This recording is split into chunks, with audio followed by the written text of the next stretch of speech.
A graça e a paz do nosso Senhor e Salvador Jesus Cristo esteja com todos. Eu sou o pastor Cristiano Cigalas e eu queria compartilhar com vocês uma palavra que é para a igreja que nós vivemos, a igreja dos dias de hoje, uma revelação trazida por Deus no livro de Apocalipse, no capítulo de número 3, versículos de número 20, 21 e 22. Nós vamos falar sobre a igreja que nós vivemos hoje e sobre as fases de decadência da igreja. E vamos falar sobre uma igreja a qual Jesus deseja que nós sejamos. Porque igreja não é feita de pedra, nem de tijolo, nem de madeira. Igreja ela é feita de coração de vidas. Cada um de nós é uma igreja. Aquele local onde nós estamos, que nós chamamos igreja, aquilo é um local de reunião, um local de oração ou um templo. Mas a igreja somos nós. E nós vamos entender esta revelação que Deus quer nos trazer. A Bíblia diz no livro de Apocalipse, no capítulo de número 3, no verso de número 20, 21 e 22, ela diz assim: Eis que estou à porta e bato. Se alguém ouvir a minha voz e abrir a porta, entrarei e cearei com ele e ele comigo. Ao que vencer, dar-lhe-ei o direito de se assentar comigo no meu trono, assim como eu me assentei no trono de meu Pai. Aquele que tem ouvido para ouvir, ouça o que o Espírito diz às igrejas.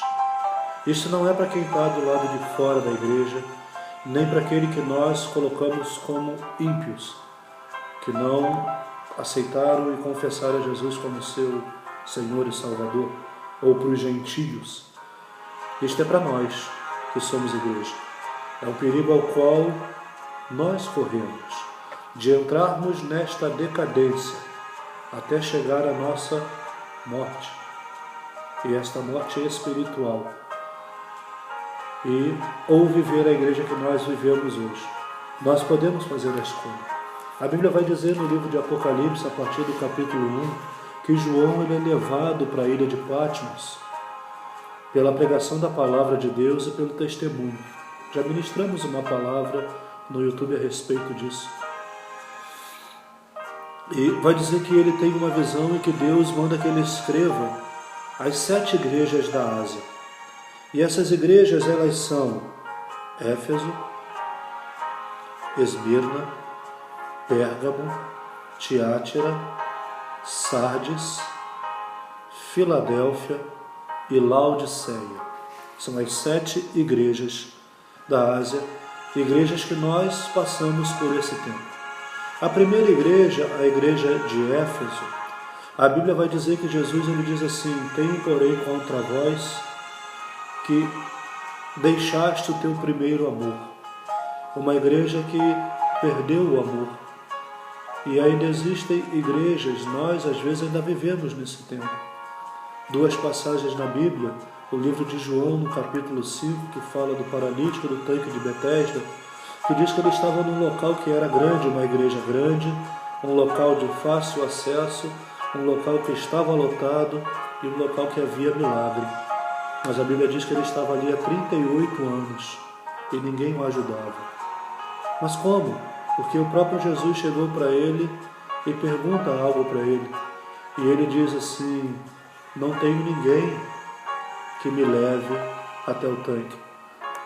Uma igreja que só está preocupada consigo mesmo, com o seu próprio umbigo, com as suas próprias benfeitorias, com aquilo que Deus pode fazer por elas e não está mais prestando atenção à dor do irmão, que não tem mais vivido o amor.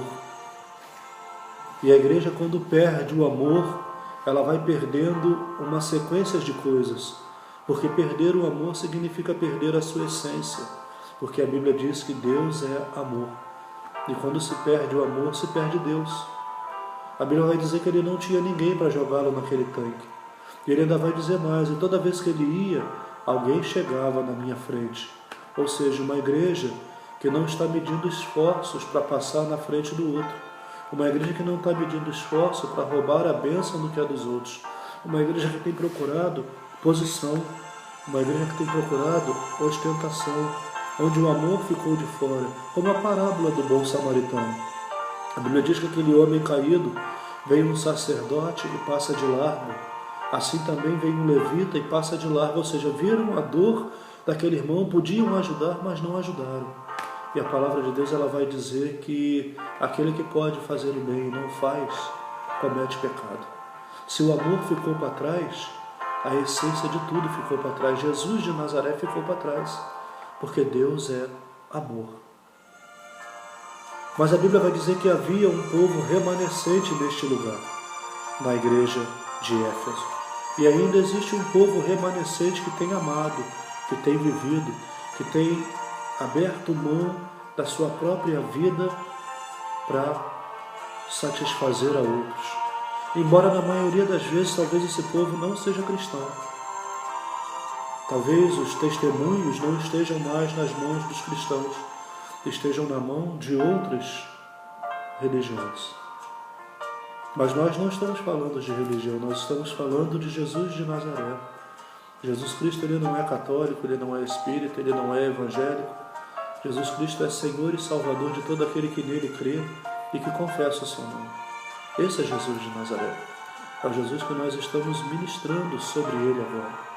É o que diz que ele está na porta batendo, chamando pelo meu nome, porque ele diz que se alguém ouvir a voz dele e abrir a porta, a gente precisa ouvir a voz de Jesus e obedecer. A Bíblia vai dizer que essa igreja perdeu o amor. E quando a igreja perde o amor, a gente vem para a igreja que está lá em Esmirna, que a Bíblia vai dizer que é uma igreja que perdeu a força. Quando você perde o amor, que você perde Deus, você perde a força, porque a nossa força, ela vem do Senhor. A Bíblia vai dizer sobre essa igreja de Esmirna, que não temas as coisas que estás para sofrer. Uma igreja que quer as vitórias de Deus, mas não quer passar pelas tribulações. Uma igreja que tem ministrado algo contrário à palavra. Uma igreja que diz que é só vitória, mas e as lutas? Vitória só vem para aquele que tem lutado. Vitória só vem para aquele que é guerreiro. Quando você perde o amor em Éfeso, você perde a força na igreja de Esmirna. E quando você perde a força, a Bíblia vai dizer de uma igreja chamada Pérgamo: todavia tem algumas coisas contra ti. Tens aí os que seguem a doutrina de Balaão, o qual ensinava Balaque a lançar tropeços diante dos filhos de Israel. Uma igreja que perdeu o amor, ou seja, ela perdeu a visão de Deus, ela perdeu Deus. Ela começou a perder a força e ela precisa se escorar em outras coisas. Ela traz o mundo para dentro dela e ela começa a colocar isso como fonte de fé. Jesus Cristo não precisa de propósito. Jesus Cristo não precisa de eventos. Jesus Cristo por si só, ele converte o homem de todo pecado. Não precisa se armar um esquema para convidar pessoas a virem para a igreja, não. Prega o Evangelho.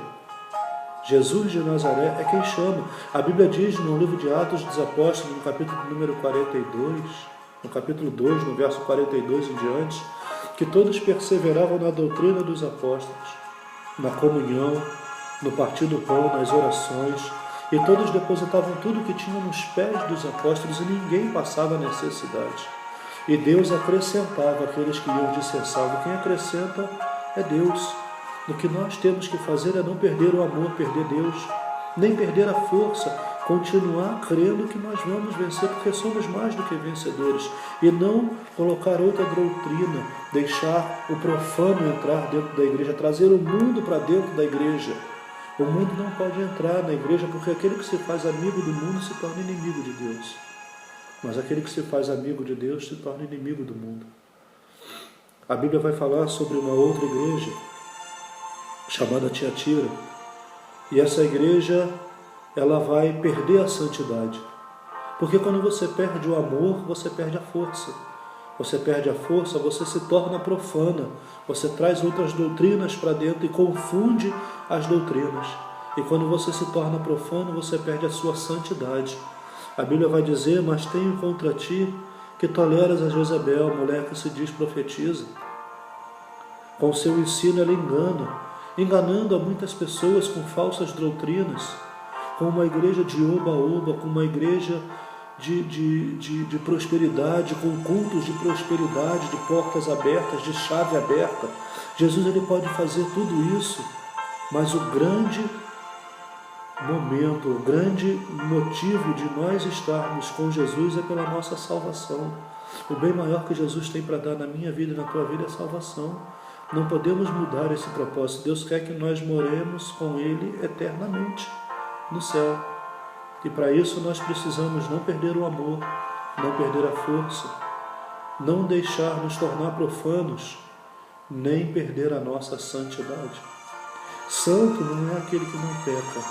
Santo é aquele que peca, mas todo dia de noite reconhece o seu erro e com o coração quebrantado e contrito pede perdão a Deus. Esse é santo.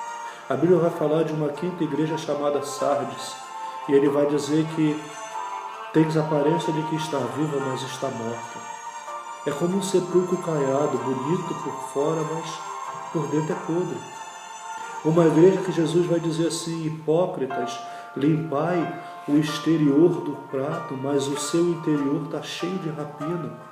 Uma igreja que está se revestindo por fora, se mudando por fora, mas por dentro não deixa Jesus tratar. Uma igreja que quer viver o louvor de Regis Danese pela metade. Entra na minha casa, entra na minha vida e para por aí. Mas mexe na minha estrutura e sara todas as feridas, não quer. Porque mexer na estrutura mexe com a minha vida. É muito mais fácil eu mudar o meu exterior do que eu mudar o meu interior. Porque mudar o meu exterior não muda o meu caráter. Eu andar de terno ou de vestidão como mulher, uma mulher andando de vestido longo e um homem de terno, não significa que ele é cristão. Tem muito cristão como Denorex, para quem lembra disso, aquele shampoo que parecia, mas não era. Tem muito cristão que usa a Bíblia debaixo do braço como desodorante. Só está ali, mas não tem vivência, não tem intimidade com a palavra. Por quê? Porque perdeu o amor, porque perdeu a força, porque se tornou profana, porque perdeu a sua santidade. Então morreu espiritualmente. Deus não opera mais, Deus não fala mais. Aí Deus vem falando sobre uma igreja de Filadélfia, uma igreja que é perfeita, uma igreja onde os homens davam a sua vida pelo amor do Evangelho, onde muitos dos discípulos, onde muitos morreram queimados, morreram a paulada, e hoje ainda existe esse tipo de pessoa, como na África, na Rússia, como no Oriente Médio, como no Paquistão, que são enforcados, mortos a pauladas, queimados vivos pela ministração do Evangelho. Você não pode perder o amor, nem perder a força, nem se tornar profana, muito menos perder a santidade. Mas se você perder qualquer um desses, significa que você já perdeu o amor, porque primeiro você perde o amor, você deixa Deus de lado. Deus é amor. Éfeso perdeu o amor, a igreja de Éfeso perdeu o amor. A igreja de Esmirna, ela perdeu a força. A igreja de Esmirna, ela perdeu a força. A igreja de Pérgamo, ela se tornou profana. A igreja de Tiatira, ela perdeu a santidade. E a igreja de Sardes era morta. Mas a igreja de Filadélfia é uma igreja viva. E é essa igreja que Jesus de Nazaré quer que eu e você sejamos. Agora, a última igreja é a igreja que nós vivemos hoje. Eis que tenho visto as tuas obras, posto que não é quente nem frio, és morno, estou a ponto de vomitá-la. Uma igreja movida pelo oba-oba, movida pela prosperidade, aonde só quem tem unção é quem tem uma conta bancária boa, quem está com um carro melhor, aquele irmão quietinho, mais simplesinho, que o sapato é furado, que a calça não é boa, que a camisa está desbotada, ninguém dá atenção para ele. Mas é nessas pessoas que Deus tem operado, porque a unção, ela não está junto com a prosperidade do mundo. Prosperidade do mundo é uma coisa, prosperidade para Deus é outra. Prosperar com Deus é ter relação de intimidade com Ele. Posto que não és quente nem frio, és morno, estou a ponto de vomitá-lo. Deveras fosse quente ou frio, mas como é morno. E uma igreja que diz assim, ó, estou rica, abastecida estou, não tenho falta de nada.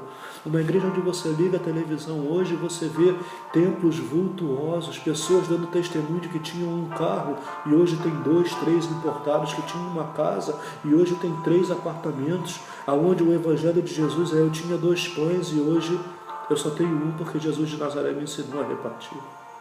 Vá pregar o evangelho. Jesus manda seus discípulos pregar e diz: aquele que tiver 2 túnicas, dai uma ao seu irmão e vá com uma só. Uma igreja que tem que repartir, uma igreja que tem que dividir, porque aquilo que Deus me deu não pertence a mim, pertence ao Senhor Jesus. Eu estou administrando. Você precisa entender que você precisa repartir. É isso que tem faltado à igreja. A igreja está com uma visão de si só, de si própria, do meu carro zero, da minha casa, do meu emprego, da minha saúde. Mas a Bíblia vai dizer em Jó 42:10 que Deus mudou a sorte de Jó quando este orava pelos seus amigos. Quando Jó parou de olhar para dentro de si, para dentro do seu umbigo, para a sua própria vida, e começou a olhar pela vida dos outros, Deus mudou a sorte de Jó. Jó diz em 42, a partir do verso 2, do verso 6, ele diz assim: eu te conhecia, Senhor, somente de ouvir falar, mas hoje os meus olhos te viram, e por isso eu me arrependo no pó. Tem muita gente servindo a Deus porque ouviu Deus fazer, mas não viu Deus agir, não tem intimidade com Deus. Por quê? Porque perdeu o amor, perdeu a força, se tornou profana, perdeu a santidade, morreu espiritualmente, está caminhando porque viu os outros caminhar. O livro de Lucas vai falar sobre José e Maria, pai e mãe de Jesus. Diz que eles iam anualmente para Jerusalém por ocasião da festa da Páscoa. No verso 41, ela vai de 42, 2,41 diz isso, 2,42 ela vai dizer assim: e como era de costume. E no 2,43 vai dizer assim: e eles voltavam de Jerusalém e o menino Jesus ficou no templo, mas eles não perceberam. Ou seja, quando você faz algo porque os outros estão fazendo, você vai à igreja porque os outros vão, você prega o evangelho porque os outros pregam, você louva porque os outros louvam, Jesus ficou para trás e você não viu. Tem gente aí que prega maravilhosamente bem, mas Jesus já ficou para trás. Por quê? Porque a soberba já entrou, já acha que ele pode. Pessoas que têm cobrado para ministrar o evangelho, pessoas que têm cobrado para fazer uma série de coisas. Como posso eu cobrar para dar algo que não me pertence? A palavra, ela pertence a Deus, ela é Jesus de Nazaré, e Jesus se deu pela minha e pela tua vida. Eu queria que você entendesse que Jesus quer que você seja a igreja de Filadélfia, não a igreja de Laodiceia, que é morna, nem a igreja de Éfeso, que perdeu o amor, nem a igreja de Esmirna, que perdeu a força, nem a igreja de Pérgamo, que se tornou profana, nem a igreja de Tiatira, que perdeu a sua santidade, nem a igreja de Sardes, que morreu. Mas Ele quer que você seja a igreja de Filadélfia, uma igreja perfeita, que persevera na luta, que persevera na batalha, que diante da tribulação não teme. Uma igreja que peleja as suas batalhas muitas vezes sozinha. Eu queria que você prestasse atenção, colocasse isso no seu coração. Deus requer de você intimidade, Deus quer que você seja a igreja de Filadélfia, uma igreja perfeita, ainda que vá errar, mas que vai reconhecer o seu erro e se consertar diante do seu Deus. Isso é ter intimidade, isso é ter santidade com Deus. Que Deus abençoe a tua vida, em nome de Jesus.